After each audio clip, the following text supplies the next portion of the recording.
Oi, família Eurípedes. Oi, amigos que assistem o canal GEP TV.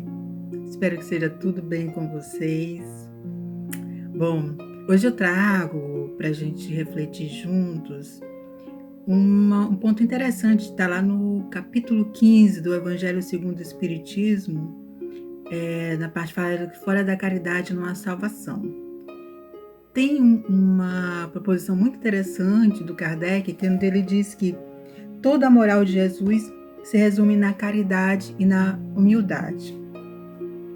E ele coloca como uma exemplificação disso a parábola do samaritano.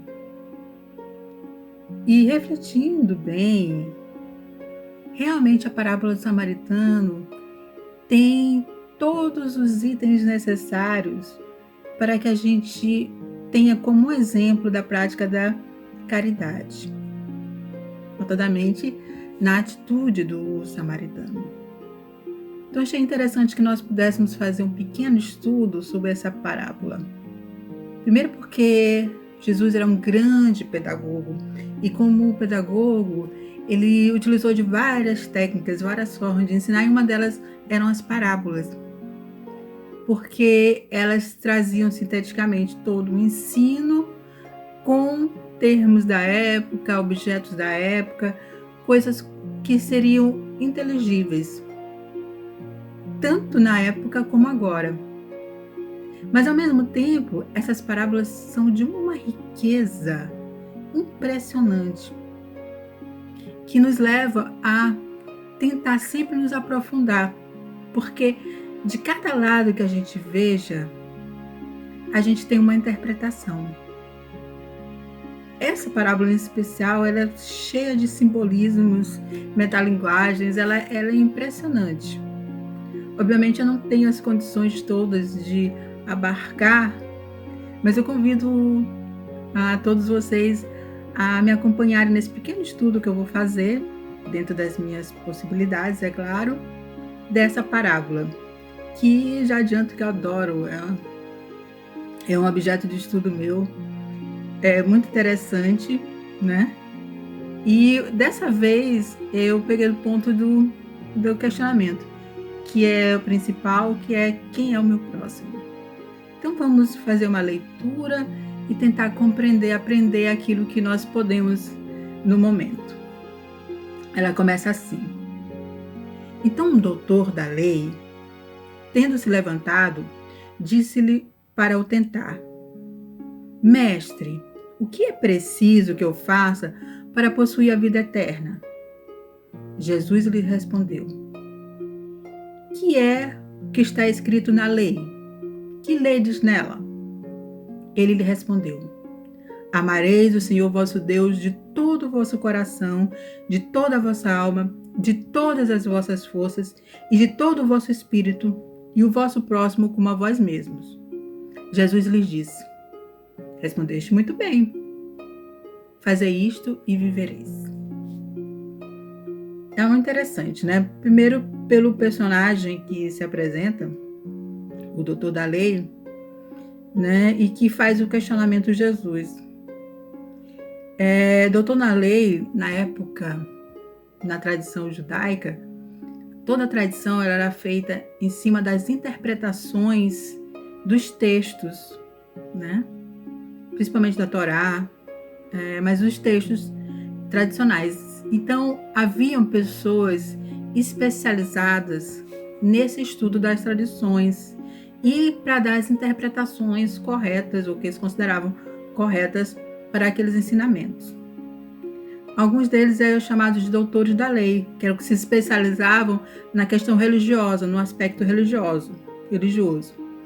E outros eram os que se especializavam nas questões legais, dos regramentos, que eram os escribas ou levitas, né? Que ajudavam. Então esse senhor, ele era um doutor da lei. Então ele era um especialista, né? Nos ensinamentos, nas escrituras dos judeus. E por isso que quando ele disse que ele se levou e perguntou para Jesus para o tentar, porque ele sabia do que ele estava falando. E ele faz um questionamento para Jesus que é muito interessante. Mestre, Ele começa com o mestre.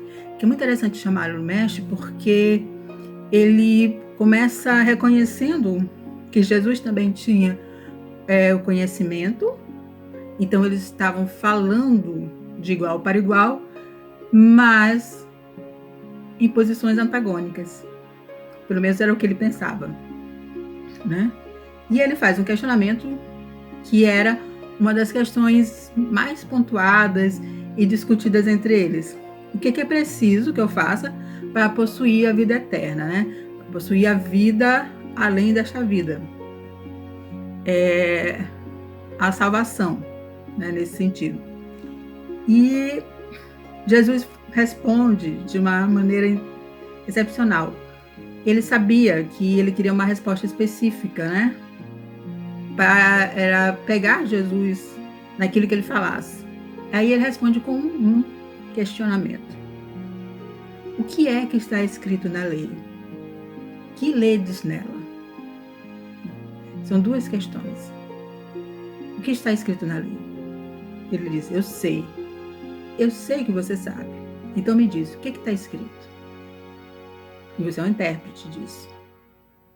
Então, se você é um intérprete, o que você lê nela? Qual é o teu posicionamento? Onde tu te colocas nas interpretações? Com qual tese tu te colocas? O que tu lê nelas? Né? E aí ele entende o questionamento e responde, né? E cita, né? Cita o Levítico e diz: amareis o Senhor vosso Deus de todo o vosso coração, de toda a vossa alma, de todas as vossas forças e de todo o vosso espírito, e ao vosso próximo como a si mesmo. E é interessante porque parece pra gente, pelo nosso entendimento, falar de todo o vosso coração, toda a vossa alma, todas as vossas forças e todo o vosso espírito parece uma redundância, mas para a época eles tinham compreensões diferentes. Então ele estava falando de com todo o teu sentimento, com toda a tua razão, né? Você coloca todo o teu coração e tua alma, todo o teu sentimento e toda a tua razão, todas as tuas forças físicas e econômicas, né? E todo o teu ser integral, né? Se colocar presente, consciente, estar consciente. Então, amar Deus como todo um ser integral. E ao próximo como a si mesmo. Aí Jesus diz, respondeste muito bem, né? O que tem, se você faz isso, você vai viver. Não há o que discutir aí. Poderia ter parado aí, né? A discussão. Eles até estavam concordantes, né? No pensamento. Não estavam discordantes. Mas aí o texto diz, mas esse homem, querendo parecer justo, disse a Jesus, e quem é meu próximo? Querendo parecer justo. É muito interessante isso, porque os judeus, eles se dividiam entre os justos e os injustos. Tem até uma passagem do Evangelho em que Jesus fala que Deus é um Deus tão bom que ele faz nascer o sol e faz chover sobre os justos e os injustos. Que é uma coisa que os judeus não gostavam muito, porque eles achavam que só os justos deveriam ganhar os reinos dos céus, deveriam ganhar as benesses de Deus. E eles tinham muito interesse em parecer justos, parecer homens de bem, né? Parecer pessoas sábias e bondosas ao mesmo tempo, que seria o homem justo. Pessoas que seguiam as leis de Deus. Então ele queria parecer ao mesmo tempo que era um homem sábio, ele queria parecer ser um homem também humilde, né? E querendo realmente aprender. E aí ele faz uma pergunta, só que essa pergunta era uma pegadinha. E quem é o meu próximo? Por que era uma pegadinha? Porque era maior discussão entre os judeus, era saber quem era o próximo. Lá no Caminho da Luz, inclusive Emmanuel faz, quando ele fala sobre todos aqueles que vieram, todos os povos que vieram para encarnar aqui, né, no grande êxodo que teve de Capela para cá, entre eles havia um povo que eles eram, de todos, eram os que eram mais ligados a Deus.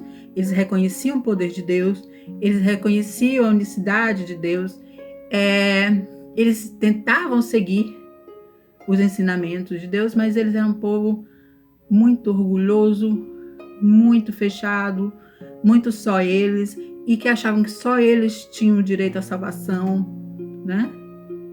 E o próximo para eles seria apenas aqueles que pensam como eu, que são os meus irmãos, que são da minha casta, né? Só esses que são meus próximos, né? São os judeus. E meus próximos são só os judeus que pensam como eu, porque os judeus que, de alguma forma, não pensam como eu, como os samaritanos, né? Já não são meu próximo. Por isso que ele pergunta que havia duas correntes naquela época. A majoritária, que é essa, meu próximo é só aquele que pensa como eu, que vive como eu, né? Que é da minha casta. E havia uma corrente minoritária que diz que o meu próximo são todas as pessoas. Todo aquele que precisa de mim, ainda que seja meu inimigo, é meu próximo. Baseado em Abraão, que recebia todas as pessoas em sua casa. Mas essa é a corrente minoritária. Então ele estava esperando que Jesus, pelos ensinamentos de Jesus, abarcasse, né, a corrente minoritária, para que sim ele pudesse discutir com Jesus, porque eles brilhavam na discussão. E ele acreditava que com seus argumentos poderia fazer Jesus cair. Queria tentar Jesus, né? E aí Jesus, ao invés de responder para ele uma resposta assim mais direta, ele utiliza a parábola, que era um método muito comum também de aprendizado lá. E ele diz: um homem que descia de Jerusalém para Jericó caiu nas mãos dos ladrões, que o despojaram, cobriram-no de feridas e se foram, deixando-o semi-morto. É interessante. Um homem que descia de Jerusalém para Jericó. Um homem, né? Não diz quem é. O único fato que se tem é que ele descia de Jerusalém para Jericó. Jerusalém, geralmente as pessoas iam até Jerusalém para as cerimônias religiosas, né? Iam até Jerusalém, que ficava no alto, era o ponto mais alto, e até por isso que foi escolhida para ser o ponto, porque os judeus ainda acreditavam que Deus morava em algum lugar, então se ele morava em algum lugar, no templo, teria que ser um lugar mais alto. E ele descia para Jericó, que era uma cidade mais moderna, mais cosmopolita, mais de comércio. Então ele estava em uma situação de descida de um lugar santo para um lugar, digamos, mais laico, né? Mais vulgar. E isso tem uma simbologia muito interessante, que às vezes é a simbologia de que é uma pessoa em queda, que sai da ligação com Deus e está em queda para as coisas mudando, né? Está em queda moral, né? De alguma forma. E esse homem parecia que estava vindo numa queda moral. Estava saindo da cidade religiosa, saindo da conexão com Deus para a conexão com o materialismo. Pode ser uma simbologia do que podia estar acontecendo. E nessa queda moral, a gente fica mais aberto a receber as influenciações negativas, né? Você fica mais aberto a cair, porque você recebe as influenciações, as tentações, e no movimento de queda, a gente não faz orar e vigiar, né? A gente deixa e aí pode ser tomado, né? E aí é uma simbologia tanto do físico como de ser despojado moralmente, né? Receber uma má influenciação. Então, no caso aqui, ele foi despojado, retirado todas as suas roupas, né? Cobriram-no de feridas e deixando desfalecido. semi-morto, né? Desfalecido. Então tínhamos lá um homem sem as roupas, todo ferido, provavelmente o rosto também todo ferido, desmaiado. Quem passava não tinha como reconhecer quem era, porque se reconhecia muito pelo modo de vestir na época. Você sabia quem era, de onde vinha essa pessoa, né? Pelas características físicas, mas se estava coberta de feridas não dava para fazer, e a pessoa não podia falar, estava semi-morto, né? Então devia estar, né, desfalecido. Como reconhecer? E por que essa questão é importante? Porque desce depois um sacerdote que descia pelo mesmo caminho. Então esse sacerdote descia de Jerusalém, e geralmente quem desce de Jerusalém é um judeu, né?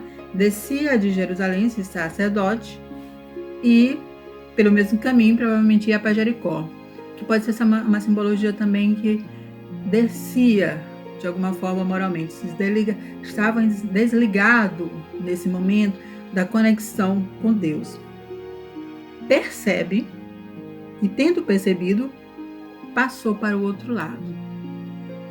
Então, nós temos um homem religioso com os conhecimentos religiosos, então ele não pode alegar ignorância, que está em um movimento descida, ele percebe alguém precisando de ajuda e passa para o outro lado. Eu me lembro que assisti uma palestra do Haroldo Dutra Dias, em que ele disse que havia uma questão de tradição nisso, porque se ele estivesse morto, tocar um morto deixaria a pessoa impura. E os rituais de purificação eram muito difíceis, eram muito complicados. Então ele pode ter tido um dilema moral. Se ele estiver morto, estava semi-morto, né? E ele não sabia, estava olhando, e se ele estiver morto, se eu tocar, eu vou ficar impuro, né? Se vale a pena fazer isso, eu não vou poder fazer as minhas atividades. Se lembra muitas vezes a gente assim, e se eu for naquele local, né? E que as pessoas vão pensar de mim, né? Pensar que eu sou uma pessoa impura. Se eu for fazer isso, for ajudar, o que as pessoas vão pensar de mim? Ou será que eu vou me atrasar? Será que eu não vou poder fazer as minhas atividades? Foi esse dilema no qual ele passou. E ele decidiu passar o lago e continuar. Depois veio um levita, que veio também para o mesmo lugar, então no mesmo caminho. Tendo considerado, ele ainda parou, pensou, será que eu vou, será que eu não vou, né? Passou ainda para o lado. Ele pensou, chegou a pensar, mas decidiu caminhar, provavelmente pelas mesmas questões. O levita também, se tocasse, seria impuro, ou por uma série de outras questões. Será que é alguém da minha casta? Será que não é alguém de fora? Será um samaritano, um estrangeiro? E se é um samaritano, estrangeiro, eu não devo ajudar, porque o meu próximo são só aqueles que são dos meus, da minha mesma casta, né? Então, pode ter pensado nisso. O certo é que ele passou para o outro lado. Mas, aí Jesus pega pesado. Um samaritano que viajava, chegando ao lugar onde estava esse homem, e tendo-o visto, foi tocado de compaixão por ele. Por que ele pegou pesado? Porque os samaritanos, eles eram descendentes dos judeus, né? Foi a única das famílias judias que saiu, né? Teve uma dissidência. E eles não eram muito bem vistos, eles não eram tolerados pelos judeus. E da mesma forma, os samaritanos não toleravam os judeus. Era uma coisa, né, entre eles. E nesse sentido, só o fato de tocar no nome do samaritano já era bastante complicado, assim. Os judeus, eles não aceitavam isso muito bem, tá? Era mais ou menos como falar dos inimigos atuais dos palestinos, né? Eles tinham essa rixa. Então eles não aceitavam muito bem, ainda mais da forma como ele é colocado na história, tá? Então era um samaritano que viajava. Note-se que ele não descia, pelo menos ele não diz, Jesus não coloca isso como um ponto. Todos ele diz que desciam. Esse samaritano não, ele estava em viagem, né? Provavelmente de trabalho, de alguma forma, ele tinha um objetivo, estava com um objetivo, estava viajando, tá?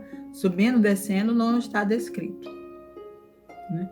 Então, o samaritano que viajava, chegando ao lugar onde estava esse homem, e tendo-o visto, como os outros, teve uma outra atitude. Ele foi tocado de compaixão por ele. Tocado de compaixão, né?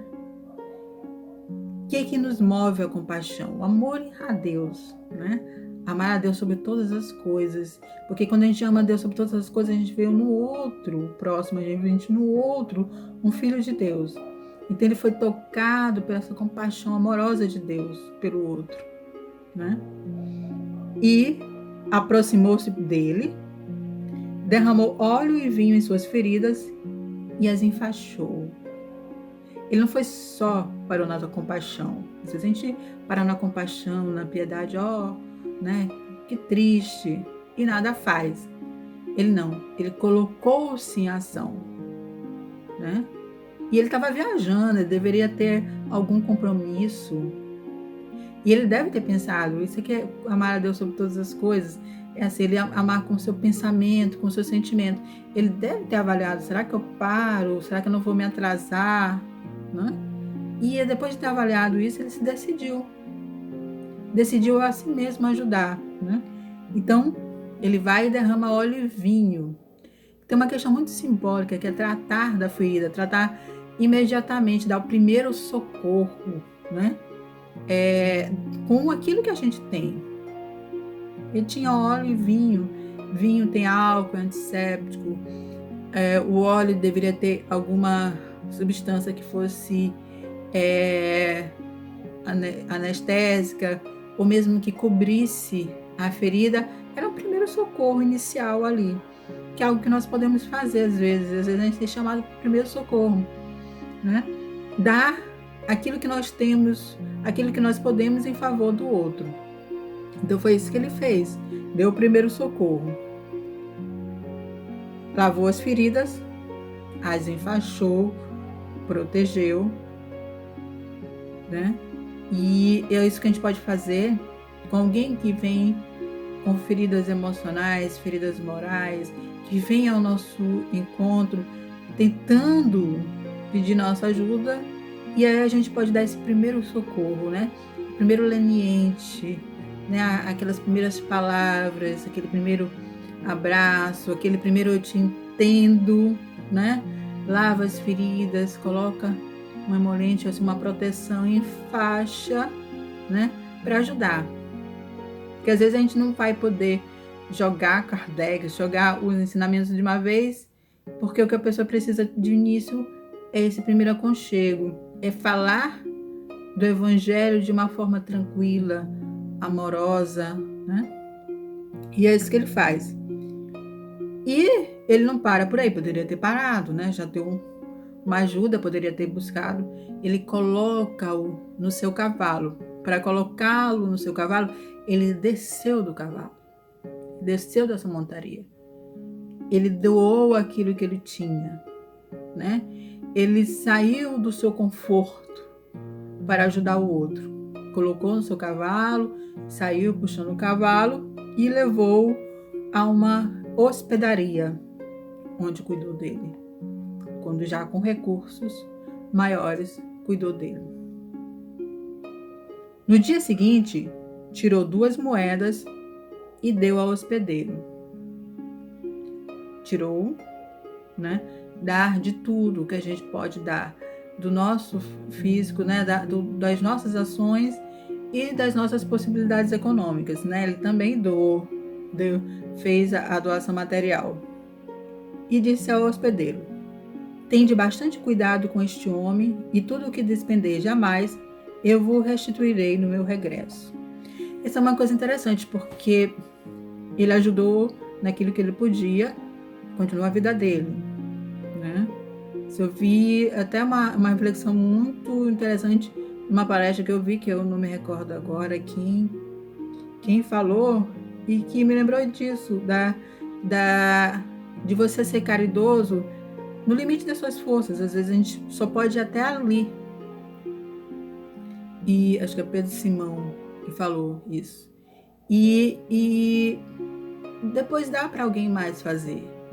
Às vezes a gente dá o primeiro socorro na casa espírita, dá as primeiras orientações à luz da doutrina espírita, mas aí a gente precisa de mais.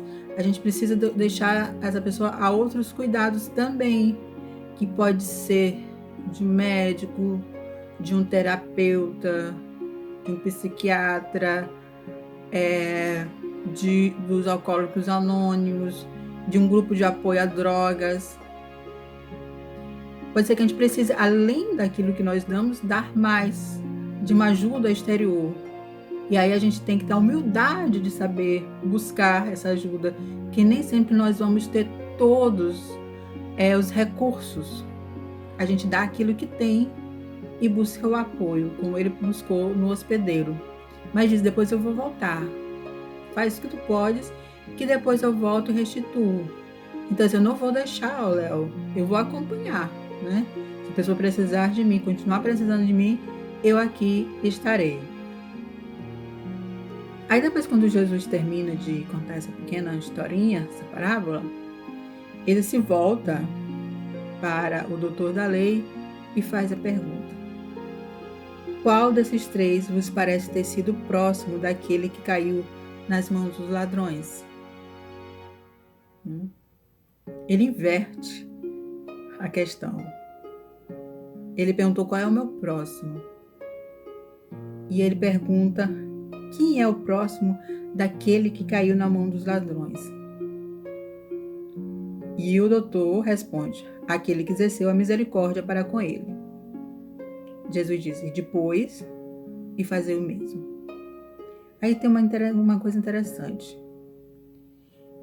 Primeiro que, apesar de tudo, o doutor da lei, ele parece ser uma pessoa bastante honesta, né?